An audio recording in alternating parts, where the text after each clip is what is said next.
وآخر دعواهم أن الحمد لله رب العالمين۔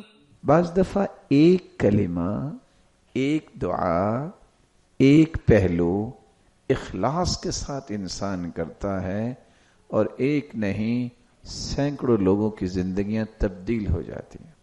یہ فضیل ابن عیاض یہ وہ شخص ہے جس کی تربیت کے بارے میں اگر کسی نے کسی کی سوانح حیات پڑھنی ہو تو فضیل ابن عیاض جو قاضی تھے ان کی زندگی بھی پڑھے۔ یہ کون تھے؟ جب تک اللہ نے سمجھ نہیں دی، رات کو چوری اور ڈکیتی یہ ان کا مشغلہ تھا۔ ایک رات اپنے گھر سے نکلے اور جو ہی ایک گھر میں پہنچے، دیوار پھلانگتے ہیں تو آگے ایک پڑھنے والا یہ پڑھ رہا تھا، أَلَمْ يَأْنِ لِلَّذِينَ آمَنُوا أَن تَخْشَعَ قُلُوبُهُمْ لِذِكْرِ اللَّهِ۔ ابھی بھی ایمان والوں کا وہ وقت نہیں آیا کہ ان کے دلوں میں اللہ کا خوف پیدا ہو جائے۔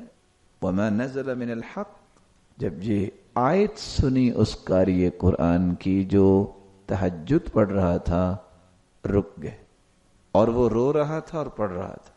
جب دوسری مرتبہ سنی، تیسری مرتبہ، تو چیخ لگا کے کہتے ہیں رب قد آن، رب قد آن، اللہ وہ وقت آ گیا ہے کہ اب دل نرم ہونے چاہیے۔ واپس لوٹے، توبہ کی اور پڑھنے لگ گئے۔ آج جب بھی کوئی تربیتی بات ہوتی ہے تو فضیل ابن عیاض کا نام آتا ہے۔ بلکہ فضیل ابن عیاض کو اللہ نے پھر اتنا نیک کیا، ایک دن بیٹھے بیٹھے اللہ سے دو شرطیں لگا بیٹھے۔ کہتے اللہ دو وعدے تو میرے پورے کر دے، دو میں وعدے کرتا ہوں۔ پہلا وعدہ یہ ہے کہ میرے بیٹے کو مجھ سے بھی نیک بنا دے، میں تیرے ہر فیصلے کو مسکرا کے قبول کروں گا۔ دوسرا وعدہ مجھے جنت کی بشارت دے دے، میں پوری زندگی تیری نافرمانی نہیں کروں گا۔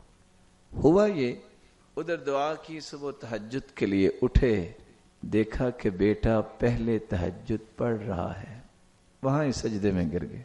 اللہ تو نے تو ایک منٹ نہیں لگایا، وعدہ پورا کر دیا۔ یہی بیٹا جس کے لیے مدت سے دعائیں کرتے تھے، رب سے وعدہ کیا، اللہ نے ان سے پہلے باپ سے پہلے ان کو تہجد پہ کھڑا دکھا دیا۔ کچھ مدت کے بعد یہ بیٹا فوت ہو گیا۔ لوگوں نے آ کے خبر دی تو مسکرا کے کہتے ہیں الحمدللہ، انا للہ و انا الیہ راجعون۔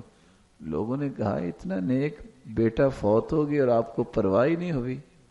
پھر مسکرائے اور کہتے ہیں تمہیں نہیں پتا، یہ میرے اور میرے رب کے معاملے ہیں۔